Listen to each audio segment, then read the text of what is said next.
No, that's how I learned. In school, you make kids laugh, don't you? That's when I remember being there, sitting class, and second year.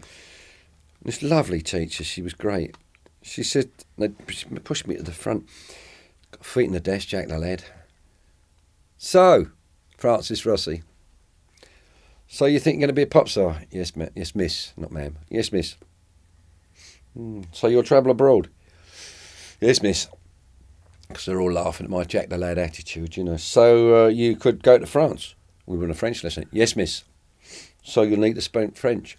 No, miss, somebody will do it for me. They laughed. Oh, they laughed. However, when I fucking got to France, who wanted to speak French? I did.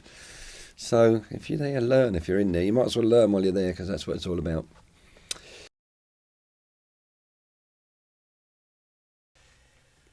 Now, I know obviously a lot of the time when the first album came out, people were, it was all that, Dr. Joe's Medicine Show, Sergeant Pepper, Saucer Full of Secrets. Where the hell does picturesque matchstickable messages come from? What's that all about? Well, I was rather impressed with that at the time. It was Alan Lancaster.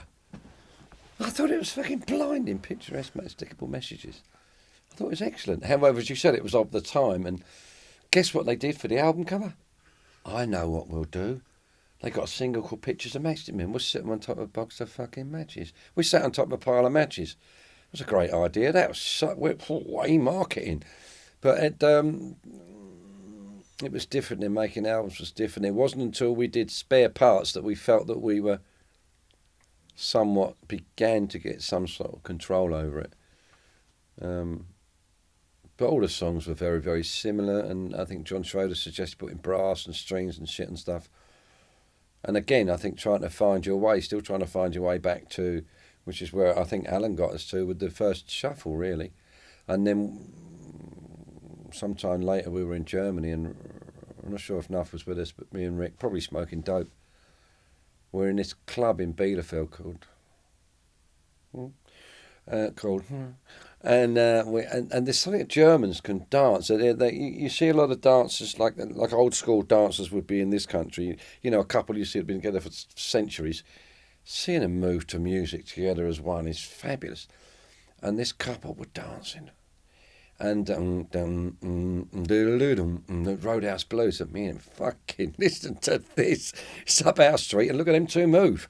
So that's it then. We're doing this. Your foot's tapping. You don't need to tap now. And I don't know why I told you that, but that's part of the stuff. Where will we back go? We've got to go back somewhere, haven't Well, where I was going to go is the March 1969 first proper tour of America. What was it like first going to America? we? 1969? Squid today. No, that's wrong. Right. Didn't get there. It was about 73. It's funny because I used to read that we were out there, and I also read that all of my dad's ice cream vans had pictures of Maximin running on them, which they didn't. I also wrote the music for some other film, which we didn't. And that's how I very, very early on learnt about show business. 95% is bullshit and the other 5% is bullshit. That once you suss that, it's all right. You can take it on. So, no, we didn't go till about 72 or 73. And we'd had some, coming through the early period and getting back with Power Driver, I think, we figured under our own steam. Got to America, and I remember sitting in this place in Los Angeles, the Travel Lodge on Sunset La Brea. Loved it. It's a shithole, really, but at the time, wow. And sitting in... Oh, yeah. And I remember thinking, I saw a map, and I know that we'd done everything else by working it. You just kept working, and you just keep going back, and did the same in Europe, just keep going. And I suddenly realised we could do that in California for at least 10 or 15 years and still not break it. And we went on a couple of years doing that. We're starting to make serious money, or gross serious money.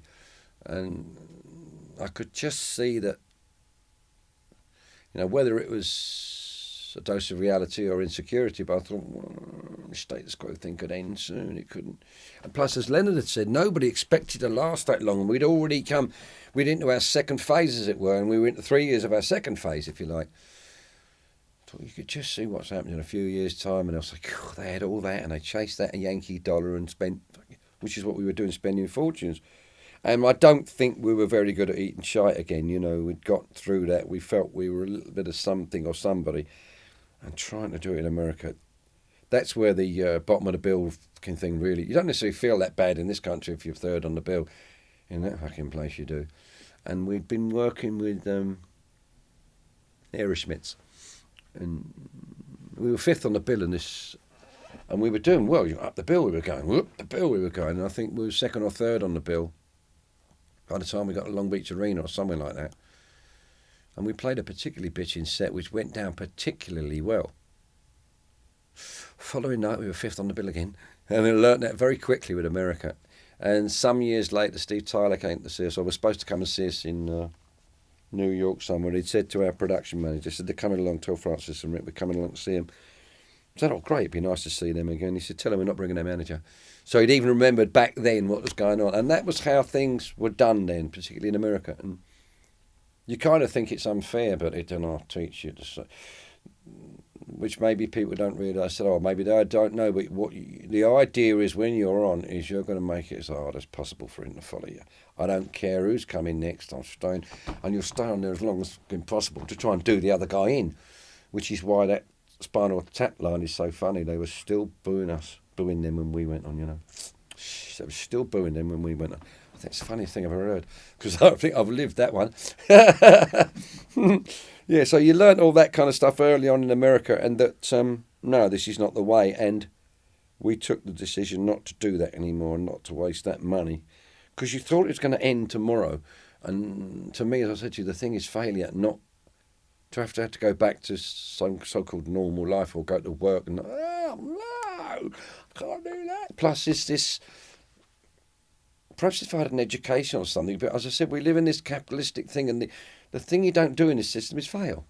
Oh, you're a failure, I'm not. That's all I was aware of. People were kind of, I thought, I'll have you when I get up there, won't I, you know. And so it was to turn our backs on that somewhat and concentrate on the rest of the world, which we did. However,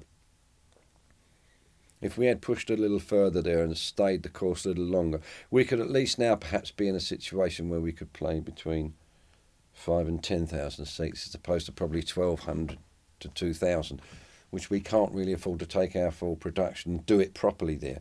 And it was another decision we made. We wouldn't go anywhere unless we take what we've got. In other words, what comes with us, what you see, that white thing, it has to be, we've got 2 of those rigs, and that has to be like that wherever we are.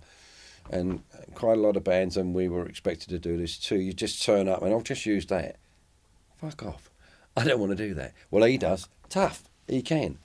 And so that's what led us to take us out of America. So it was probably a mistake in retrospect, but the reason we happy.